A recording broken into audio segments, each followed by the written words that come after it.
Ang pangalan ko ay Isabela Reyes. Ako ay 28 taong gulang ng araw na ang aking pamilya.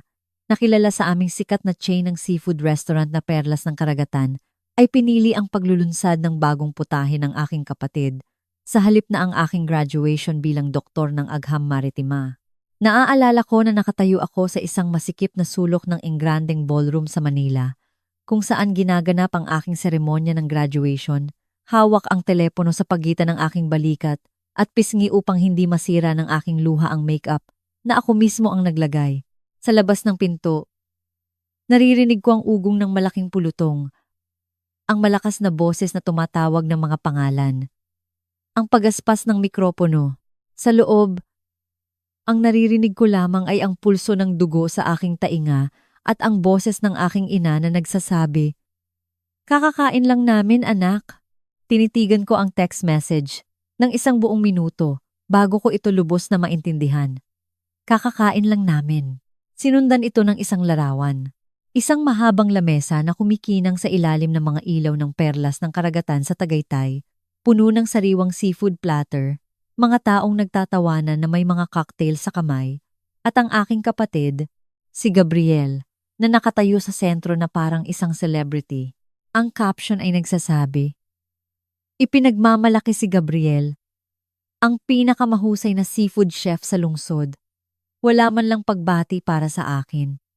Walang good luck, Isabela. Walang paparating na kami. Tanging usok, lasa ng dagat, at isang pagdiriwang na hindi ako inimbitahan." Nanginginig ang aking mga daliri nang pindutin ko ang tawag. Nanay. Sinubukan kong panatilihing matatag ang aking boses. "Nay, alam niyo po bang magsisimula ang graduation ko sa 10 minuto?" Naririnig ko ang musika at ingay sa background. Ang tunog ng kumukulong kawali, may sumisigaw ng pangalan ni Gabriel. "Ay, anak, huwag kang masyadong sensitibo," sabi niya, na parang nagrereklamo lang ako tungkol sa panahon. "May ginagawa kaming espesyal para sa kapatid mo ngayon." Nag-imbita siya ng isang sikat na food critic. "Pwedeng panoorin ang graduation mo sa livestream mamaya." Lumunok ako ng malalim. "Doktorado ko po yun, Nay. 8 taon. Nangako kayong pupunta kayo." May paghinto at pagkatapos ay sumingit ang boses ng aking ama. Mas malakas, naiinip. "Isabela, huwag kang magdrama. Nagsikap din ang kapatid mo. Hindi tayo pwedeng sabay-sabay sa lahat ng lugar." Iyon ang sandali na may isang bagay sa loob ko ang bumigay. Tiningnan ko ang refleksyon ko. Toga, sombrero, honor cords. Ang buhay na binuo ko ng walang tulong nila, at napagtanto ko na ako ay naging extra lamang sa sariling kwento ng aking pamilya sa loob ng 28 taon. Iyon ang huling tawag na ginawa ko bilang Isabela Reyes. Bago ko sabihin sa iyo kung ano ang ginawa ko pagkatapos at kung paano ang isang desisyon ay nagpabago sa minamahal na imperyo ng seafood ng aking pamilya upang maging sentro ng isang pampublikong eskandalo, sabihin mo sa akin, anong oras na sa inyo at ano ang ginagawa mo habang nakikinig? Gusto kong malaman kung gaano kalayo ang tinahak ng kwentong ito kumpara sa maliit na kusina kung saan halos matapos ang sa akin. Kung ikaw ay naging responsableng tao sa isang pamilya na sumasamba sa iba, alam mo na kung paano nagsisimula ang maliliit na sugat bago ang malaking pagtataksil. Nang nakatayo ako sa banyo na iyon, nabuhay ako ng 28 taon bilang pangalawang pinili ng pamilya Reyes. Binuo ng aking mga magulang ang kanilang buong pagkakakilanlan sa paligid ng seafood at sarsa. Ang Perlas ng Karagatan ay hindi lamang isang restaurant. Ito ang relihiyon ng aming pamilya. Ang aking kapatid ay maaaring masunog ang isang inihaw na isda, at ang aking ina ay sisisigaw pa rin, "Tingnan mo siya! Likas siyang may talento." Nagdala ako ng mga tropeyo sa science fair, full ride scholarships, at na-publish na pananaliksik. At ang pinakamarami kong nakuha ay, "Mabuti, anak. Huwag kalimutang tulungan ang kapatid mo sa rehistro ngayong gabi." Habang natututo ang aking kapatid kung paano akitin ang mga vlogger ng pagkain, natututo ako kung paano i-chart ang mga kurba ng impeksyon at magsulat ng mga panukala sa grant. Habang ipinagyayabang nila ang sikat na sinigang na hipon ni Gabriel sa sinumang makikinig, Hindi nila matandaan ang pangalan ng aking tagapayo sa disertasyon. Kaya, hindi. Ang tawag na iyon ay hindi nagmula sa wala. Ito lamang ang unang pagkakataon na lubos kong narinig ang sinasabi nila sa buong panahon. Lumabas ako sa sulok na iyon bago ko pa masabi sa sarili ko na humingi ng tawad. Pinapalakad na ng event coordinator ang mga tao patungo sa pila na bumabaluktot sa likod ng entablado. Ang ibang nagtapos ay nagkukumpulan kasama ang mga magulang at kapatid. Nagsasaayos ng kanilang mga sombrero, nag-aayos ng kwelyo, nagsiselfie na may luha sa ilalim ng mga banner. Mag-isa akong naglakad, yakap-yakap ang aking folder na parang lilipad ito. Isang kaklasiko ang lumingon at sumimangot. Hoy! Huli ba ang pamilya mo? Ngumiti ako sa mahigpit at automatikong paraan na natutunan mo kapag ayaw mong ipaliwanag ang buong buhay mo. Nanonood sila mula sa bahay. Sayang. Diretsahang sabi niya. Ikaw ang pinakamatalino sa batch. Dapat sila ang nasa harap. Ang mga salita niya ay nanakit dahil ang simple at totoo nito. Naranasan mo na bang may ibang tao na mas pinahahalagahan ka sa isang pangungusap kaysa sa sarili mong pamilya sa loob ng maraming taon? Umupo ako. Ang bakanting hanay ng mga upuan sa likod ko ay tila mas malakas kaysa sa buong arena. Nang magsimulang tawagin ng dekano ang mga pangalan, nakinig ako sa ugong ng palakpak at naisip, siguro ganito na lang ang mangyayari. Patuloy akong magtatrabaho at patuloy silang magluluto ng seafood. Tapos, umalingaw-ngaw ang pangalan ko sa mga speaker. Isabela Reyes, Doktor ng Agham Maritima, Epidemiology ng Karagatan, at Data Science. Naglakad ako sa entablado sa gitna ng magalang na palakpak mula sa mga faculty at kaibigan at wala mula sa mga taong hinabol ko ang pagtanggap simula nang magsalita ako. Nang iabot sa akin ng dekano ang aking diploma case at lumapit para sa litrato, bumulong siya. Congratulations, Doktor. Ang iyong trabaho ay magliligtas ng maraming buhay dagat. Iyon ang sandali na may isang bagay na bumigay ng mas malaki kaysa sa nasaktang damdamin. Kung ang aking pananaliksik ay makakaligtas sa mga estranghero, bakit pa rin ako nagsusunog ng sarili para mapansin ng mga taong hindi man lang nagpakita matapos ang seremonya habang ang ibang nagtapos ay nawala sa gitna ng mga bulaklak at yakap? Ang group chat ng Pamilya Reyes ay baha ng mga larawan mula sa paglulunsad ng bagong putahe. Ang aking kapatid ay nakatayo sa harap ng isang malaking banner. Gabriel Reyes, Hari ng Seafood.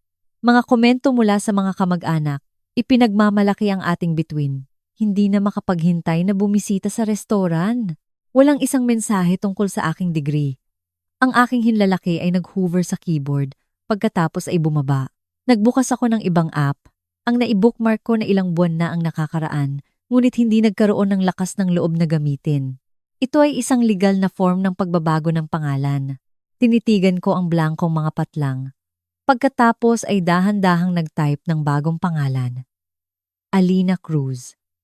Ito ay isang pangalan na isinulat ko sa mga gilid ng aking mga notebook sa loob ng maraming taon.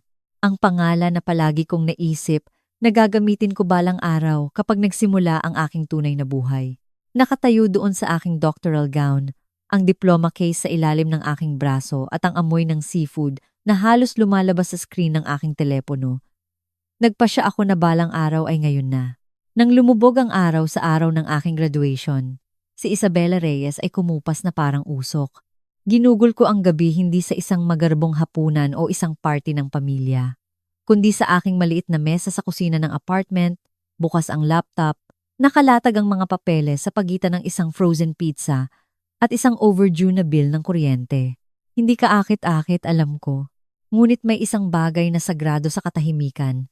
Walang tunog ng kumukulong seafood, walang tunog ng mga bote ng beer na nagtatama, walang mga kamag-anak na tumatawag sa aking kapatid na aking pagmamalaki at kagalakan habang pinupuno ko ang kanilang iced tea. Tanging ang hum ng refrigerator at ang tuloy-tuloy na pagtapik ng aking mga daliri habang isinusulat ko muli ang aking sariling pag-iral. Kung hindi mo pa naranasan ang legal na pagpapalit ng pangalan, hayaan mong sabihin ko sa'yo, Ito ay isang kakaibang halo ng burokrasya at muling pagsilang. Pinunan ko ang mga form, nagprint ng affidavit, nagbook ng appointment sa courthouse. Sa ilalim ng dahilan para sa pagbabago, isinulat ko ang personal at profesional na pagkakakilanlan. Ang gusto kong isulat ay, dahil pagod na akong maging background character sa isang commercial ng restaurant. Nag-post ako ng isang larawan mula sa seremonya sa aking pribadong Instagram. Isang simpleng kuha ng akin na nakasuot ng aking gown, ang sombrero sa aking mga kamay, ang entablado sa likod ko ay kalahati ng nabaklas. Ang caption ay nagsabi, Doktor, Cruz, malapit na. Ilang kaibigan ang nagkomento na may pagkalito at pagkatapos ay may kagalakan. Teka, nagpapalit na tayo ng pangalan ngayon? Dr. Cruz, parang superhero. Isang DM ang namumukod tangi. Ito ay mula sa aking kaibigan sa graduate school, si Sofia, na lumipat sa Palawan 1 taon na ang nakakaraan upang magtrabaho sa isang health tech startup sa dagat. Cruz ha? Gusto ko yan. Tinatanggap mo pa rin ba ang interview sa Aqua Data Solutions? Halos nakalimutan ko. Ilang linggo na ang nakalipas. Nag-apply ako para sa isang posisyon sa Aqua Data Solutions, isang kumpanya na gumagamit ng real-time na data upang makita ang mga banta sa ekosistema ng dagat bago pa man ito lumaki. Nagustuhan nila ang aking disertasyon tungkol sa pagmomodelo ng sakit na dulot ng seafood at nag-alok ng interview pagkatapos ng graduation. Noong panahong iyon, nag-alinlangan ako. Ang lumipat mula Manila patungong Palawan ay tila napakalaki. Ang iwanan ang lungsod ng aking pamilya, ang mga kalye ng aking kabataan. Ang restaurant kung saan ako nagtapon ng mga mesa simula noong 12 ako ay nakakatakot. Matapos ang tawag sa telepono tungkol sa salo-salo sa seafood, ang desisyon ay tila oxygen. Nag-message ako kay Sofia. Oo, handa ako. Lubusan.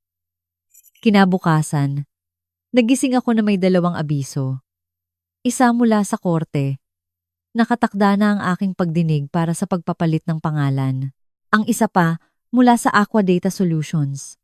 Formal naming inaalok sa iyo ang posisyon ng Senior Epidemiological Data Scientist ng dagat habang hinihintay ang iyong petsa ng pagsisimula. Tinitigan ko ang screen at napatawa ng malakas. Ang tunog ay magaspang at hindi makapaniwala. Hindi banayad ang universo. Sa loob ng 1 buwan, si Isabela Reyes ay isang legal na talababa at si Dr. Alina Cruz ay may one-way na tiket sa eroplano patungong Palawan. Sinabi ko sa aking mga magulang sa pinakamahinahong paraan na posible. Isang maikling email. Nagtapos ako ngayon. Nagpapalit ako ng pangalan dahil sa profesional na dahilan at tatanggap ng trabaho sa Palawan sa isang kumpanya ng data sa kalusugan ng publiko sa dagat. Nais ko sa inyo ang lahat ng pinakamahusay sa restaurant. Ito ay magalang, malayo, at naiiba sa Isabela na minsang nagpadala ng 15 talata na email na nagpapaliwanag ng kanyang damdamin. Sumagot si nanay 2 araw pagkatapos. Palawan? Malayo naman. Akala namin uuwi ka at tutulungan si Gabriel na palawakin ang negosyo.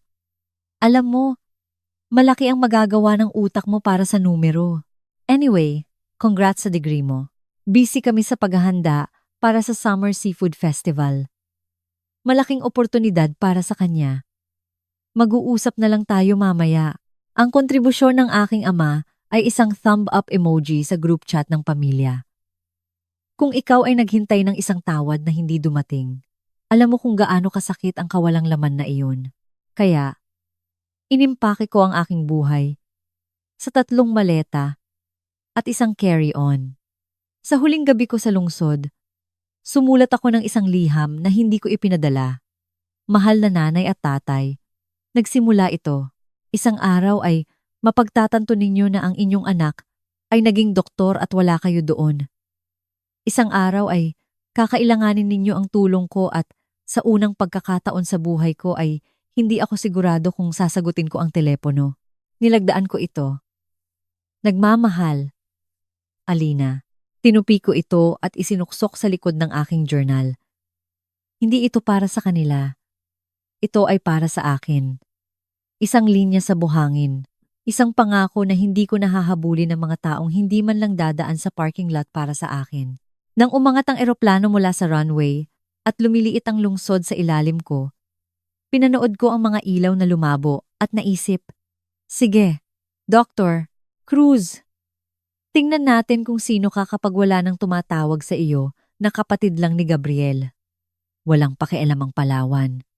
Kung sino ang kapatid ko o kung ilang tropyo ang nakuha niya sa kanyang mga seafood dish. Interesado ang Palawan sa datos. At iyon mismo ang kailangan ko. Ang Aqua Data Solutions ay sumasakop sa 2 palapag ng isang gusali na gawa sa salamin na nakatanaw sa karagatan. Lahat ay open floor plan at mga whiteboard na puno ng mga equation. Sa unang araw ko, ang aking manager, isang babae na may asul na guhitan sa buhok at permanenteng kape sa kamay, ay ngumiti sa akin at sinabi, "Naghahanap kami ng mga multo sa mga numero dito. Mga maliliit na abiso na nagsasabi sa amin na may masamang mangyayari bago pa man ito makita ng iba. Handa ka bang humabol?" Oo, handa ako. Sumisid ako sa mga stream ng admission sa ospital, mga ulat sa inspeksyon ng seafood restaurant, mga reklamo sa social media tungkol sa pagkalason sa pagkain, at isang bundok ng iba pang mga mapagkukunan ng data. Ang aming trabaho ay tukuyin ang mga pattern, kumpol ng mga sintomas sa mga kapitbahayan, pagtaas ng bilang ng mga pagbisita sa ER na maaaring magpahiwatig ng pagdami ng isang bagay na masama. Mahal ko ito. Ito ay tulad ng paglutas ng mga puzzle na maaaring makapagligtas ng buhay. Sa unang pagkakataon, ang halaga ko ay masusukat sa isang bagay na higit pa sa kung gaano karaming pinggan ang kaya kong dalhin ng sabay-sabay sa panahon ng rush hour. Lumipas ang mga buwan. Natutunan kong mahalin ang malamig na dampi ng umaga sa Palawan. Ang amoy ng lungsod na amoy ulan at kape, sa halip na usok at sarsa. Nakipagkaibigan ako sa mga katrabaho. Nakilala lang ako bilang Alina, ang epidemiologist na kayang titigan ng isang spreadsheet hanggang sa ito ay magkumpisal ng mga lihim nito. Kapag tinatanong nila ako tungkol sa aking pamilya, nagbibigay ako ng mga hindi tiyak na sagot. Komplikado. Isang Martes ng hapon, lumabas ang isang notification sa aking screen, mga automatikong flag mula sa aming algorithm. Mayroong maliit ngunit kapansin-pansing kumpol ng malubhang kaso ng gastrointestinal sa 3 magkakalapit na probinsya. Sa unang tingin, mukhang tipikal na seasonal spike. Ngunit habang lalo kong nilalapitan, lalo akong hindi komportable. Ang oras ng pagsisimula ay mahigpit. Ang mga sintomas ay matindi. At ang pinaka-nakakagambala, ang mga pasyente ay binanggit ang pagkain sa parehong sikat na lokal na chain sa kanilang mga talaan ng pagpasok. Kinuha ko ang pangalan ng restaurant sa isang hiwalay na query at sumimangot. Perlas ng Karagatan. Binasa ko ng malakas. Sa isang segundo, tumanggi ang utak ko na iproseso ang mga salita. Ito ay tulad ng pagtingin sa isang funhouse mirror. Ibang rehiyon, parehong script. Ayos ka lang ba? Inilapit ni Sofia ang kanyang upuan. Itinagilid ko ang aking screen upang makita niya ang mga pulang tuldok sa mapa. Sa tingin ko mayroon tayong kumpol na konektado sa isang chain ng restaurant, maingat kong sinabi. Kagagaling lang nilang magbukas ng lokasyon dito. Nahuhumaling ang mga tao. Ang pila para sa kanilang sinigang na hipon ay nakapalibot sa block. Bakit? Nag-click ako sa mas maraming record. Bumibilis ang pintig ng puso ko sa bawat isa. Ang mga pasyente ay naglalarawan ng duguan na pagtatae, pagsusuka, mataas na lagnat. Ang mga resulta ng lab ay unti-unting lumabas na may E. coli at salmonella hits. Dahil, dahan-dahan kong sinabi, kung ang pattern na ito ay magpapatuloy, sila ang maaaring pinagmulan ng ating paglaganap. Sinunod namin ang protocol. Ipinaakyat ko sa aking manager. Dinokumento ang ebidensya at naghanda ng paunang ulat upang ipadala sa lokal na departamento ng kalusugan. Ito ay isang gawain, maliban sa wala akong naramdamang gawain. Nang umuwi ako ng gabing iyon, hindi ko maiwasang isipin ang kusina ng aking mga magulang. Ilang beses ko nang napanood ang aking kapatid na naglalagay ng hilaw na seafood sa chopping board. Pinupunasan ang kanyang mga kamay sa tuwalya at pagkatapos ay kukuha ng isang dakot ng buns mula sa isang bukas na bag. Ilang beses ko nang itinuro ang cross-contamination para lang sabihin, ganito na ang ginagawa natin noon pa, Isabela. Huwag kang mag-overthink sa lahat ng bagay. Habang lumilipas ang mga araw, dumami ang mga tuldok sa aking screen. Mas maraming ospital, mas maraming pasyente, mas maraming pagbanggit ng perlas ng karagatan. Nag-abot ang lokal na departamento ng kalusugan na humihingi ng mas malalim na pagsusuri at lahat ng aming datos na sumusuporta. Hindi na kami nag-uusap tungkol sa ilang masakit na tiyan. Ito ay isang pagdami. Isang gabi, nagising ako na pinagpapawisan. Ang screen ng aking telepono ay nagliliwanag sa dilim sa ibabaw ng aking mukha. Sa isang pagkakataon, binuksan ko ang group chat ng Pamilya Reyes, ang hindi ko tiningnan sa loob ng ilang buwan.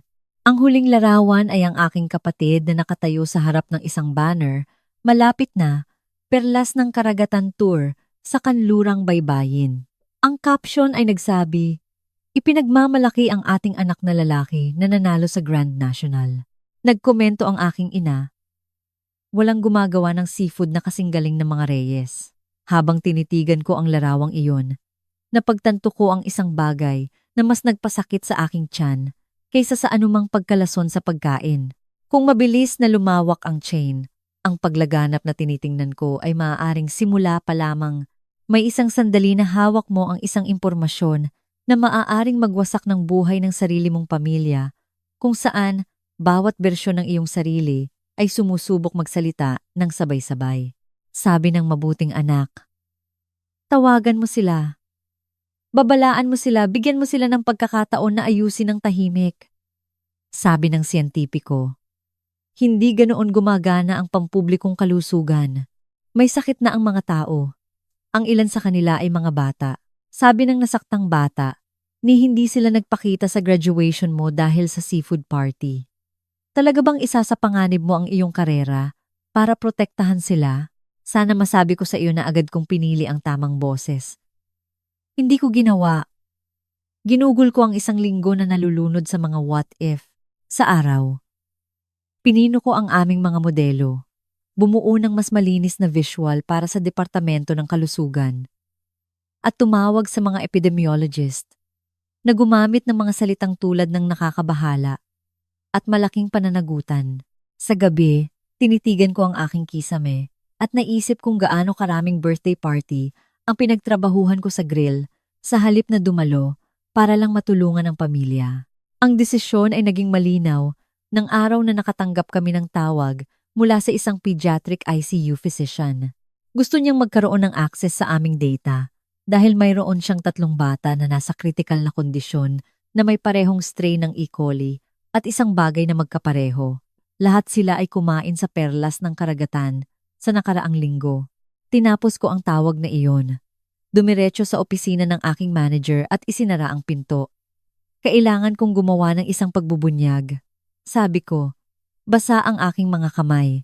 Mayroon akong personal na koneksyon sa chain ng restaurant. Nagtaasan ang kanyang kilay. Sa paanong paraan? Ang aking mga magulang ang may-ari ng orihinal na lokasyon, sabi ko. Ang aking kapatid ang nagpapatakbo ng kumpanya ngayon. Nariyan na. Nakalantad na parang hilaw na ugat. Hindi siya kumurap. Sige, salamat sa pagsasabi mo sa akin. Ibig sabihin yan, 2 bagay. Una, aalisin ka sa anumang rekomendasyon sa patakaran mula sa puntong ito, kaya walang conflict of interest. Pangalawa, tatanungin kita bilang isang tao, hindi bilang iyong boss. Alam ba nila kung ano ang nangyayari? Hindi, inamin ko. Hindi kami close. Gusto mo bang sabihin sa kanila?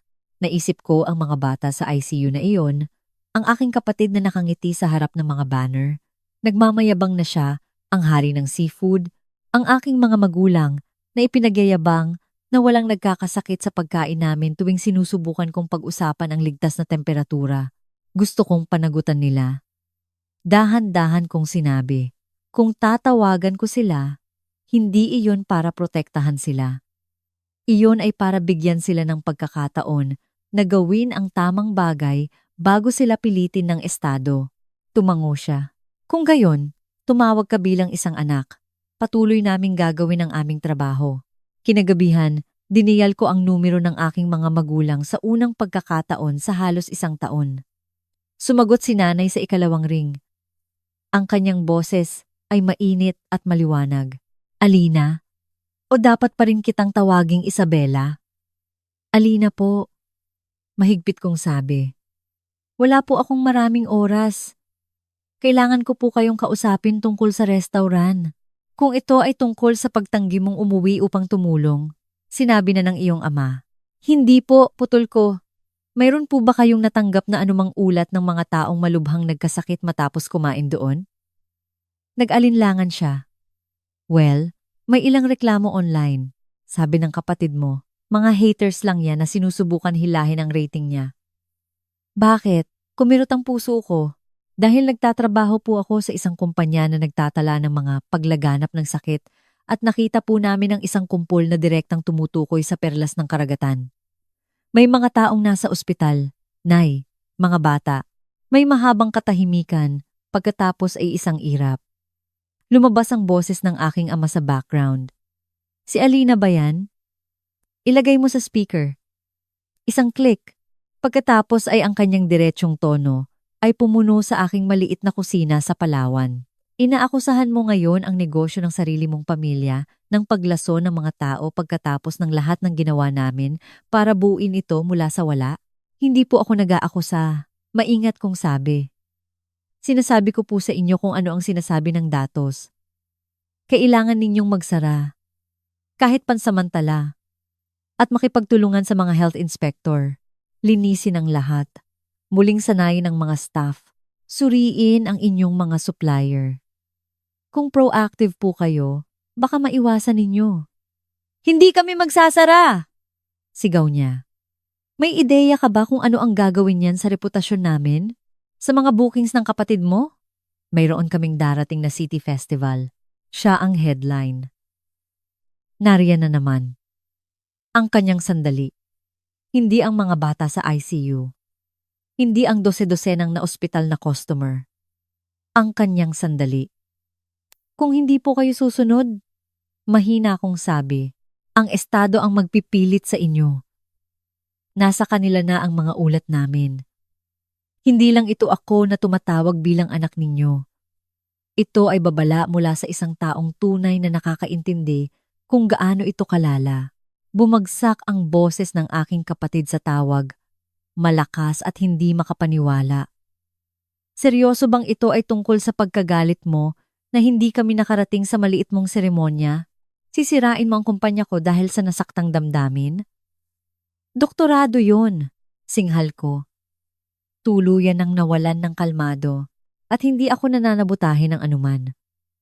Sinusubukan kong pigilan ang mga tao na masaktan. Tumawa siya. Mapait. At hindi makapaniwala, palagi mong inakala na mas mahalaga ang mga libro at numero mo kaysa sa totoong buhay. Totoong buhay? Ulit ko. Totoong buhay ay isang ina na nakaupo sa tabi ng kama ng kanyang anak sa ospital dahil ayaw mong suriin ang thermometer ng karne mo. Tama na. Sigaw ng aking ama. Hindi natin pag-uusapan ito. Gawin mo ang dapat mong gawin para sa trabaho mo. At gagawin namin ang dapat naming gawin para sa negosyo namin. Pero huwag kang umasa na magpapasalamat kami kung tutulungan mong hilahin ang pangalan namin sa putik. Namatay ang linya. Nanatili ako doon, nakadikit ang telepono sa aking tainga. Walang naririnig. Napanood mo na bang may pumili ng kanilang ego kaysa sa pinakamadaling pagkakataon upang ayusin ang lahat? Iyon ang gabi na tumigil ako sa pag-asa na ang aking pamilya ay magiging mga taong kailangan ko. Kinabukasan, nakipag-ugnayan ako sa isang law firm na dalubhasa sa mga kaso ng whistleblower. Kung gusto ng mga reyes ng digmaan sa pagitan ng datos at pagtanggi, matututunan nila kung ano ang mangyayari kapag minamaliit mo ang tahimik na bata na dati ay nagpupuno ng mga sarsa habang kinukuha mo ang lahat ng kredito. Mas mabilis kumilos ang estado kaysa sa inaakala ng aking mga magulang. Sa loob ng 2 linggo, tahimik na bumisita ang mga inspektor sa maraming lokasyon ng perlas ng karagatan, kumuha ng mga sample, kinapanayam ang mga staff, at nakakonekta ng mas maraming resulta ng lab. Ang paglaganap, na dati ay isang kumpul ng pulang tuldok sa aking screen, ay opisyal na idineklara. Nagpalabas ang mga lokal na istasyon ng balita ng mga segment na nagbabala sa mga taong kumain sa perlas ng karagatan na subaybayan ang mga sintomas. Sumagot ang aking kapatid sa paraan na palagi niyang ginagawa, nang may pagmamayabang. Nag-post siya ng video na nakatayo sa harap ng flagship restaurant. May apron, may apoy sa likod niya. Seryoso naming kinukuha ang kaligtasan ng pagkain sa perlas ng karagatan, sabi niya. Ipinapakita ang kanyang ngiti sa TV. Pinapakain namin ang sarili naming pamilya dito. Huwag kayong maniwala sa lahat ng nakikita ninyo sa balita. Ang mga haters ay mag-hate, pero hindi kami aalis. Libu-libong likes, heart emojis. Sabihin mo sa kanila, Chef, mga komento. Pinanood ko ang clip mula sa aking opisina sa Palawan. Isang mapait na lasa sa aking bibig. Huminto ang aking manager sa aking mesa. Gusto ng health department na patuloy nating i-monitor ang social chatter. Sabi niya, may usap-usapan na sinusubukan ng kumpanya na ipagpalagay na ito ay isang kampanya ng paninira. Siyempre gagawin nila. Bulong ko. Ang oras ng susunod na kaganapan ay parang isang masamang biro. Isang linggo matapos ang video na iyon, nagpadala ang aking ina ng mensahe sa aking personal na email na may subject line, Thanksgiving. Sa loob, isinulat niya, alam naming tense ang mga bagay-bagay. Ngunit pamilya pa rin ang pamilya. Bakit hindi ka nalang umuwi para sa Thanksgiving? Magandang PR din. Ipakita sa lahat na nagkakaisa tayo. Si Gabriel ang magho-host ng isang malaking community cookout sa araw na iyon sa halip na isang tradisyonal na hapunan. Naroon ang mga opisyal ng lungsod, mga reporter, blogger, malaking pagkakataon. Sumama ka para suportahan ang kapatid mo. Siguro pwede tayong mag-usap. Minsan ko sigurong binasa ang email na iyon ng 20 beses. Magandang PR. Hindi na-miss ka namin. Hindi takot kami sa paglaganap na ito. At pasensya na hindi kami nakinig. Gusto nilang gamitin ang aking presensya, ang aking doktorado, ang aking bagong buhay bilang prop sa kanilang redemption tour. Bahagi ng akin ang gustong pindutin ng delete at hindi na lumingon. Ang isa pang bahagi, ang bahagi na nagpalit ng pangalan at lumipat sa kabilang panig ng bansa, ay nakakita ng isang pagkakataon. Kung gusto mong ang mga taong nagtayo ng kanilang imperyo sa pampublikong imahe, ay sa wakas ay harapin ang katotohanan. Saan pa ba mas maganda kaysa sa isang entablado na sila mismo ang lumikha? Sumagot ako. Pupunta ako. Sa araw ng pasasalamat. Ang langit sa aking bayan ay patag, malamig at kulay abo. Ang uri na nagpapababa ng usok sa mga kalye. Hindi pa ako nakabalik simula nang magkagulo ang graduation. Ang paglalakad patungo sa perlas ng karagatan ay parang pagpasok sa isang time capsule. Parehong mga pulang checkered tablecloth. Parehong neon sign ng hipon. Parehong amoy ng hickory at pampalasa. Pero may mga bago rin. Mga banner tungkol sa pangako sa kaligtasan. Mga hand sanitizer station. Mga staff na may suot na branded gloves. Lahat ay teatro na walang banggit sa mga pagpapaospital na nagpilit sa mga pagbabagong ito. Nakita ako ng aking kapatid mula sa pansamantalang entablado na itinayo sa parking lot.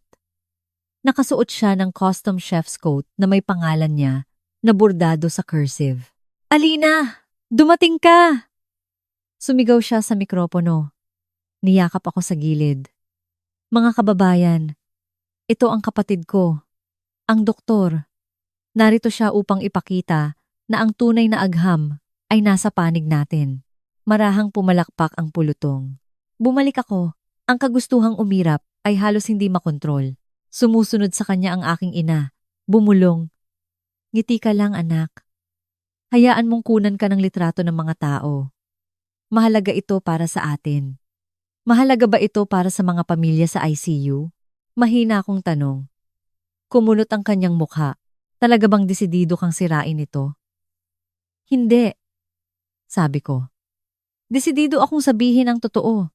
Nagsimula ang kaganapan tulad ng isang baluktot na pagdiriwang. Libreng sample, live na musika, mga lokal na opisyal na nakikipagkamay, mga kamera ng balita na umiikot.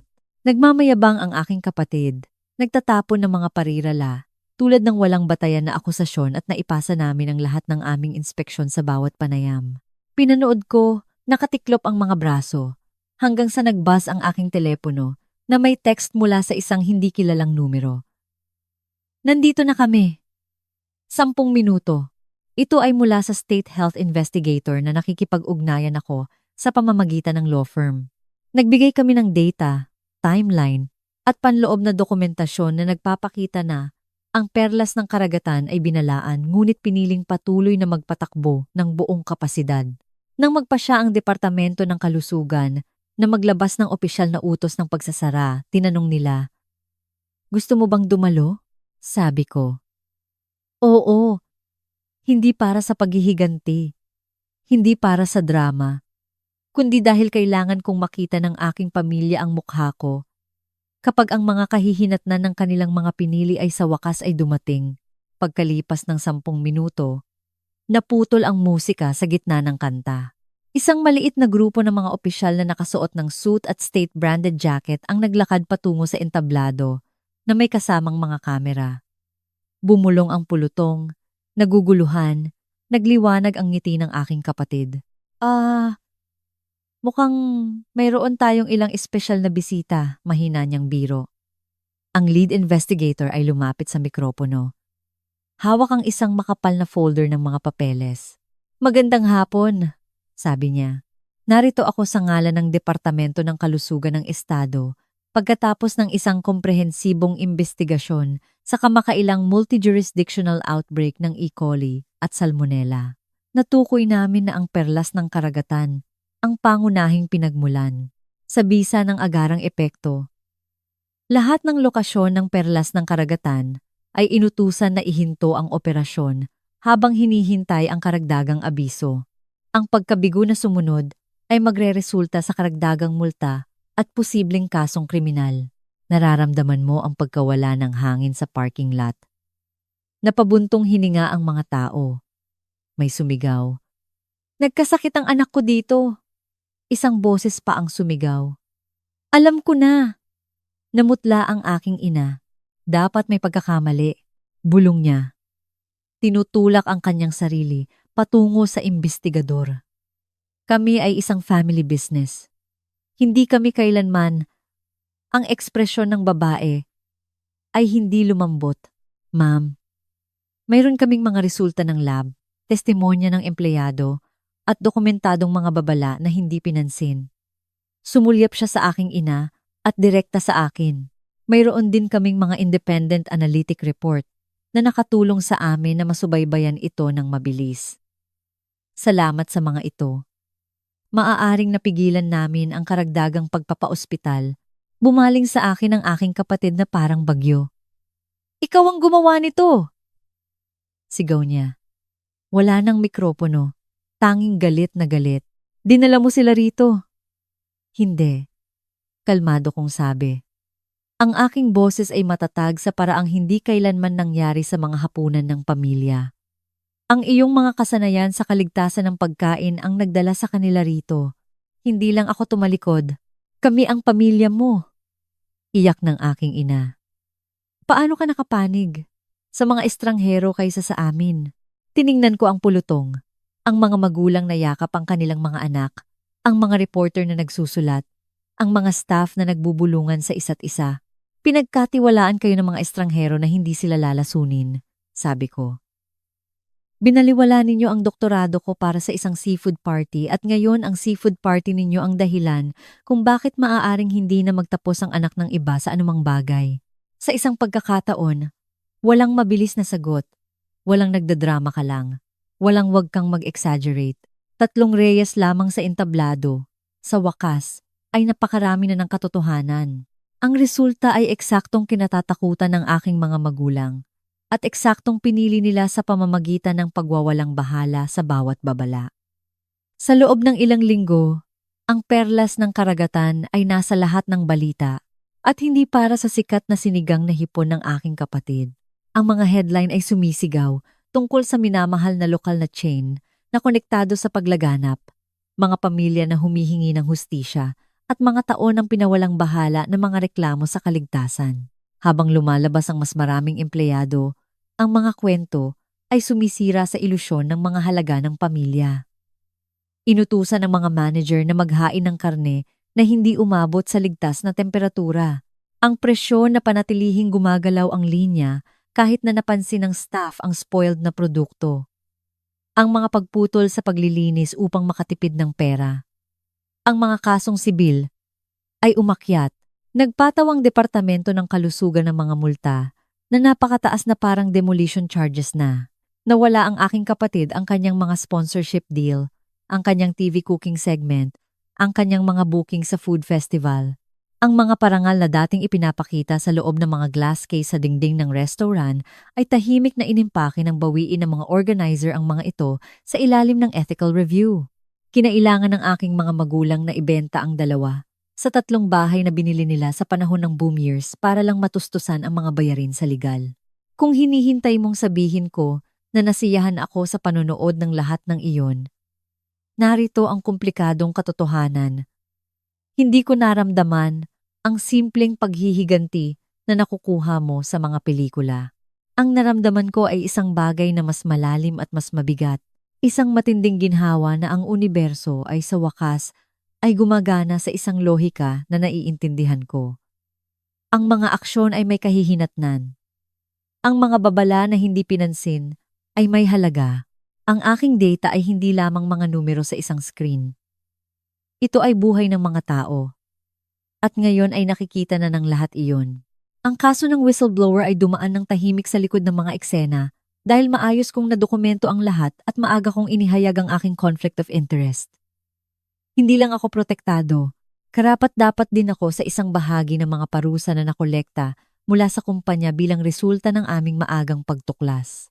Isang araw, dumating ang isang email mula sa law firm na may numerong napakalaki na nag-blink ako ng 3 beses bago tanggapin na ito ay totoo. Mas malaking pera iyon kaysa sa naisip kong magkaroon sa aking sariling pangalan. Hindi sa kapatid ko, hindi sa magulang ko, sa akin. Naisip kong bumili ng isang magarbong kotse o ilang dramatikong simbolo ng tagumpay. Sa halip, ginawa ko ang isang bagay na magpapapaiyak kay Isabela noong teenager pa siya dahil sa hindi paniniwala. Nagsimula ako ng isang non-profit, ang proyekto ng kusinero. Isang pundasyon na nagbibigay ng libreng pagsasanay sa kaligtasan ng pagkain, legal na mapagkukunan, at suporta sa whistleblower para sa mga manggagawa sa restaurant na may mababang sahod na nakapansin ng mapanganib na mga kasanayan ngunit takot magsalita. Nakipagtulungan kami sa Aqua Data Solutions upang gawing nakabatay sa datos at madaling ma-access ang aming material na pang-edukasyon. Nagpatakbo kami ng mga workshop sa maraming estado. Tinulungan namin ang mga manggagawa na maghain ng mga anonymous na reklamo kapag sinabihan sila ng kanilang mga manager na maghain ng pink na manok o laktawan ang pagpuno ng sanitizer. Nagdulot kami ng ingay kung saan ang katahimikan ay minsang nagpapasakit sa mga tao. Ang kabalintunaan ay hindi nawala sa akin. Ang parehong imperyo na tumrato sa akin bilang walang bayad na paggawa, ay ngayon ay nagpopondo ng isang kilusan upang protektahan ang iba pang mga manggagawa mula sa mga amo na tulad ng aking pamilya. Sinubukan akong tawagan ng aking mga magulang ng ilang beses. Sa una, hinayaan ko lang na mapunta sa voicemail ang mga tawag. Ang mga mensahe ng aking ina ay nagpalipat-lipat sa pagitan ng galit at pagmamakaawa. Paano mo nagawa ito sa amin? Naging, kami pa rin ang mga magulang mo. Naging, gusto lang naming mag-usap. Nag-iwan ng isang mensahe ang aking ama na nagpalamig sa akin. Sinira mo ang kapatid mo. Masaya ka na ba ngayon, doktor? Lagi kang masyadong malaki para sa pamilyang ito. Hindi ko na sila tinawagan ulit. Ano pa ba ang sasabihin ko na hindi pa na ipapakita ng realidad sa kanila? Ilang buwan na ang nakalipas, nakatanggap ako ng liham sa koreo, aktwal na papel na may pangalan ko na nakasulat sa paikot-ikot na sulat kamay ng aking ina, Dr. Alina Cruz. Sa loob, isinulat niya na isasara nila ang orihinal na perlas ng karagatan nang walang katiyakan, na halos nawalan na sila ng lahat, na hindi nakikipag-usap ang aking kapatid sa kahit sino. Labis na umiinom, sinasabi na tinalikuran siya ng mundo. Sa wakas, sa isang linya na nakasulat malapit sa ilalim, inamin niya, siguro, dapat kaming nakinig sa iyo ng mas maaga. Siguro dapat kaming pumunta sa graduation mo. Nakatulala ako sa liham na iyon, nang matagal. Hindi dahil sa gumaling ang anumang sugat. Hindi. Walang tunay na paghingi ng tawad, walang pag-unawa sa mga taon na ginugol nila sa pagtrato sa akin na parang backup singer sa show ni Gabriel Reyes.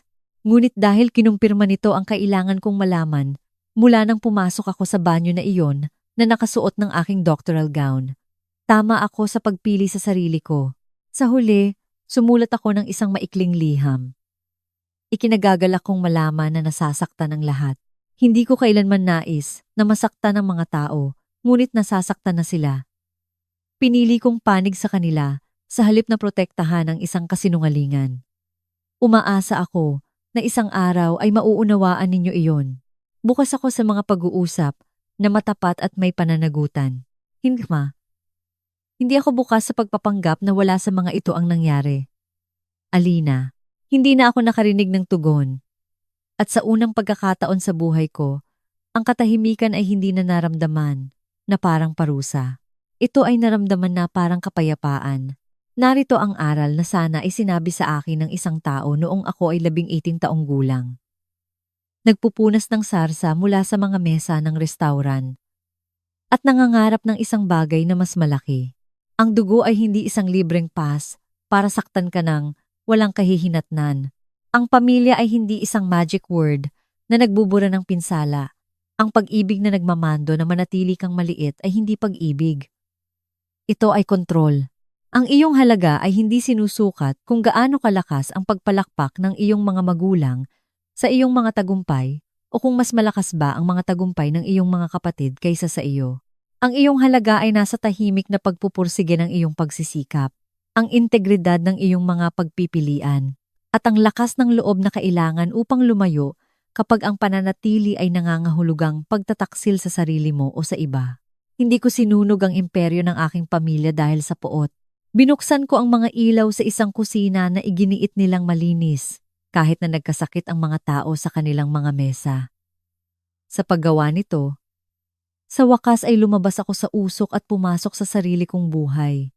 Kaya, kung nakikinig ka at iniisip ang lahat ng paraan na ikaw ay ginawang hindi nakikita, sa mga hapunan, kung saan ang iyong plato ay walang laman habang pinupuri ng lahat ng iba, sa mga graduation kung saan walang nagpakita para sa iyo, sa mga trabaho kung saan ang iyong mga ideya ay ginagamit, ngunit ang iyong pangalan ay naiwan sa mga credits. Pakinggan ito. Pinapayagan kang huminto sa paghabol sa mga taong tumatanggi na makita ka. Pinapayagan kang pumili ng sarili mong apelyido, sarili mong lungsod, sarili mong misyon. Pinapayagan kang sabihin, hindi ako tatahimik dahil lang sa magkadugo tayo. At kung may magsabi sa iyo na nagdadrama ka dahil sa paghingi ng simpleng respeto, tandaan ito. Ang mga taong nakikinabang sa iyong katahimikan ay palaging tatawaging labis na reaksyon ang iyong katotohanan. Sabihin mo pa rin, ang buhay ng isang tao ay maaaring nakasalalay dito, lalo na ang sa iyo. Salamat sa pakikinig. Ako ay magiging tapat. Lubos kong nirerespeto si Alina. Hindi lang siya nanatili sa kanyang sakit at nanatiling nakalimutang anak magpakailanman. Ginamit niya ang kanyang edukasyon, ang kanyang mga kasanayan, at ang kanyang lakas ng loob upang protektahan ang mga inosenteng tao. Kahit na nangangahulugan ito ng paglaban sa sarili niyang pamilya, hindi iyon kalupitan. Iyon ay lakas ng loob. Hindi niya sinira ang kanilang buhay para sa kasiyahan. Tinanggihan lamang niya ang manatiling tahimik habang may nasasaktan. Ngayon, gusto kong marinig mula sa iyo. Kung ikaw ay nasa posisyon ni Alina, ilalantad mo ba ang restauran o mananatili kang tahimik para sa katapatan sa pamilya? At naranasan mo na bang pumili sa pagitan ng paggawa ng tama at pagpapanatili ng kapayapaan sa isang taong mahal mo? Sabihin mo ang iyong kwento sa mga komento.